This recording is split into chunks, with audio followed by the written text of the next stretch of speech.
Welcome back, everyone. After a contentious year, an embattled President Obama and the Republican Party are each hoping for better things in 2014.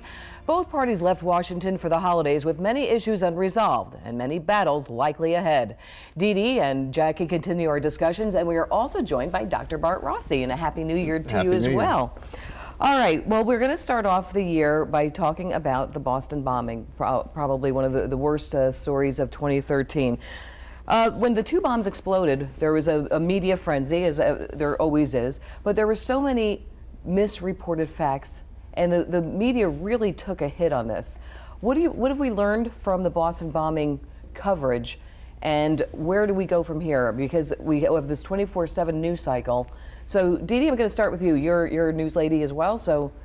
I think social media is really making an impact because these things get out on Twitter.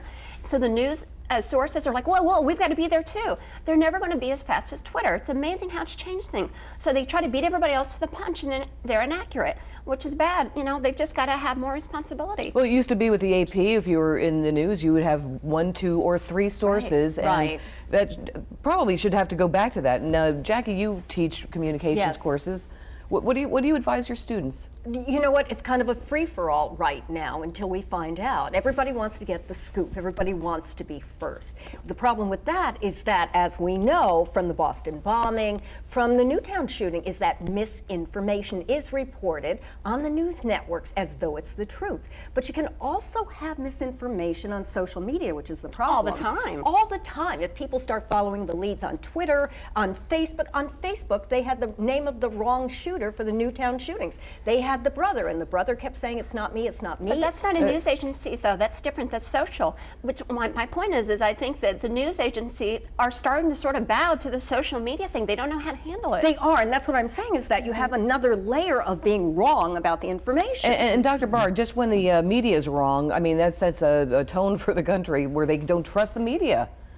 They don't trust the media because I think there's too many mistakes today. You know, we always say in this show that there's many different sides to our personalities. Well, I think in the media there's different sides, and sometimes they don't get their facts right, they don't present themselves properly, and then that throws a real shadow on the whole industry. It really makes us very suspicious, a little paranoid about the media. But I think a lot of reporters did learn from it, myself included, where I say, you know what, I'm going to go back to the basics. You know, two to three sources for every story. Well, Mia, you won 3 Emmys, so we know you're going to check your sources. and to your point about what we learned from this whole thing, though, that I think of the word thrive. Like, what do you do in the face of these terrorist acts?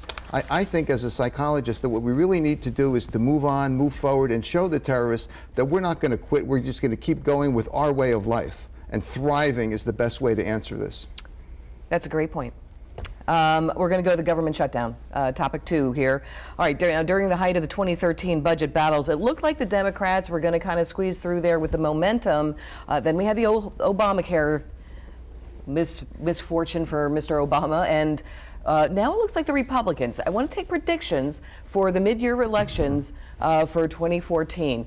Dr. Bart, we'll start with you. I think the elections will go well for the Democrats if Obamacare is rolled out a little bit better, and by April or May, if things are looking better, I think the Democrats can do quite well.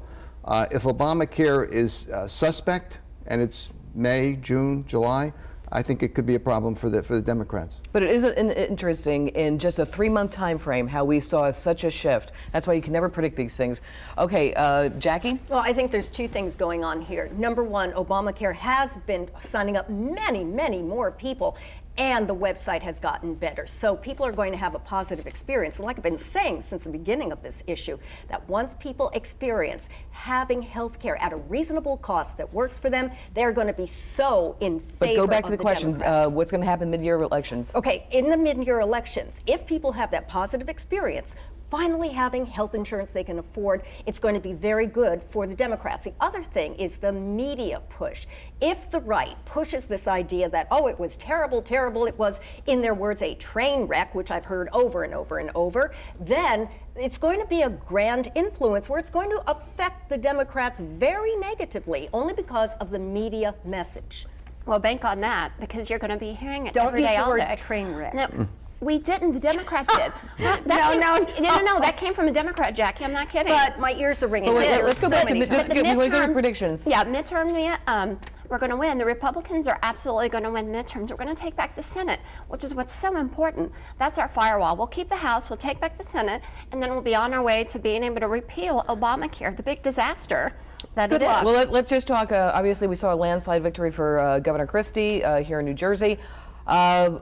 2016 is a long way away, but a lot of people are already making that prediction, but we'll just throw that in there. He's yes number or no? one. He's winning the poll for the Republicans right now, which is really interesting. Jackie, agree? Yeah, in Iowa, he was 5 or 4 points over Hillary Clinton should he run against her. And Dr. Bart? Christie has too many negative sides to his personality on a national basis. We can take a lot in New Jersey, but not nationally.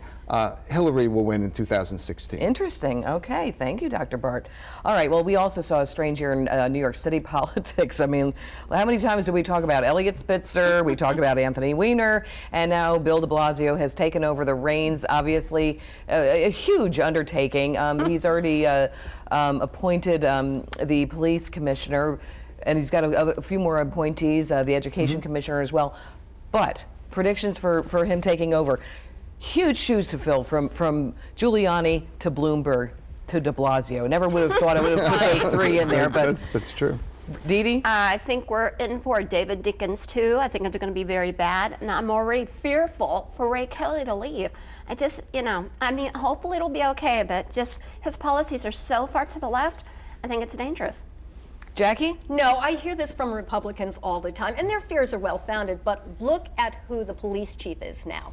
It's Bill Bratton. Bill Bratton was Rudy Giuliani's police chief and was fired because he had more of a strong personality than Giuliani, if that is at all possible on this earth plane.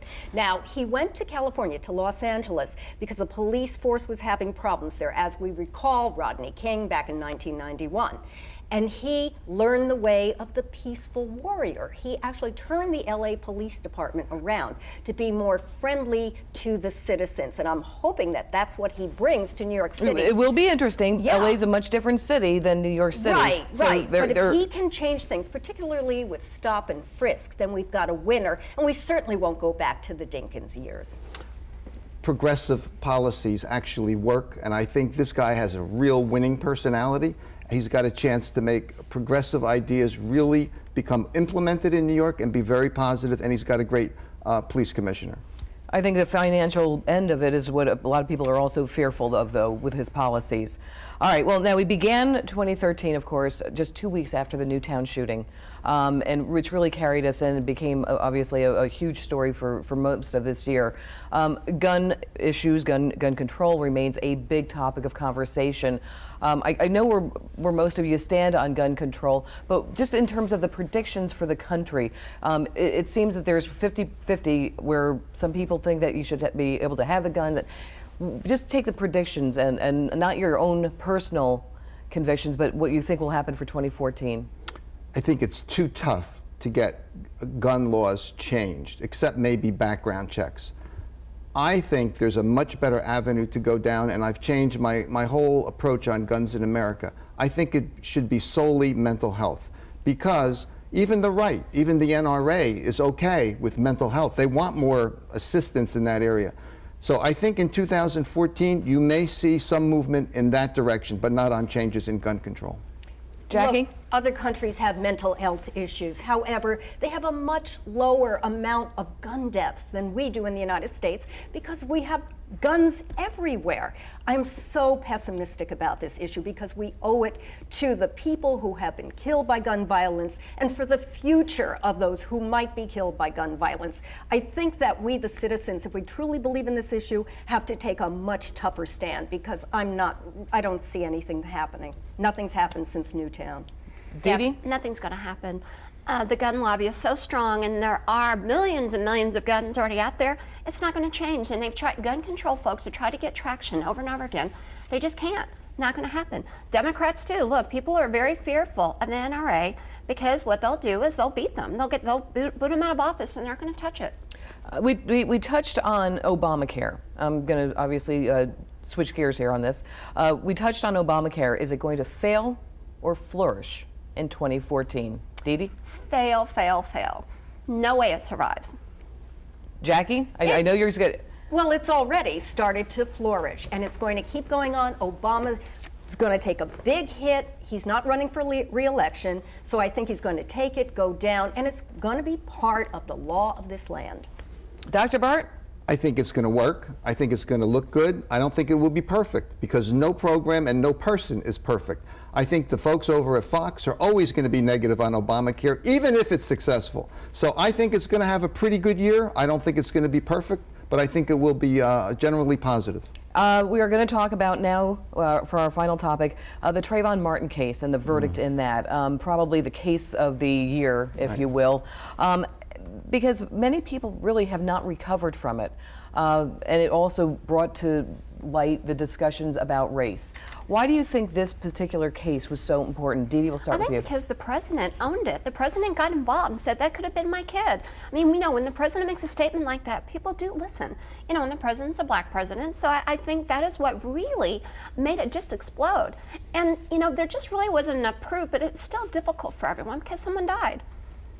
Jackie? I think you give Obama much too much credit on this issue. He got the ball, but there were a lot of things that happened like this. That was the difference in this one, though. Oh, I don't think so at all. I mean, look at this. You had somebody who had a thuggy personality hunt this kid down. The kid had nothing in his pocket but an iced tea and Skittles. But we're not going back on the case itself. But why did this case itself, like, I mean, obviously it was probably the case. I wouldn't say probably, it was the case. Because the verdict it showed of 2013. One more time that someone who's perceived as white can go ahead and shoot and somebody who has absolutely no power, just a kid walking home, and kill him and get away with it. I think it was because the white guy here, Zimmerman, actually precipitated the whole event. He started this by following this kid. He got out of his car. He was against the police department's advice. And he precipitated something that ended up in a death. So going down the same road here as Jackie, I think that the white guy who precipitated this whole thing gets off on this, and that's what really shocked the nation. And would you say because I mean, some people use the phrase, he got away with murder? I think he did. Now, looking at him, I said before on this show many times that I thought he was a very troubled personality. And now I think he shot and killed Trayvon Martin. Okay, and still, like I said, a lot of people still have not recovered from that.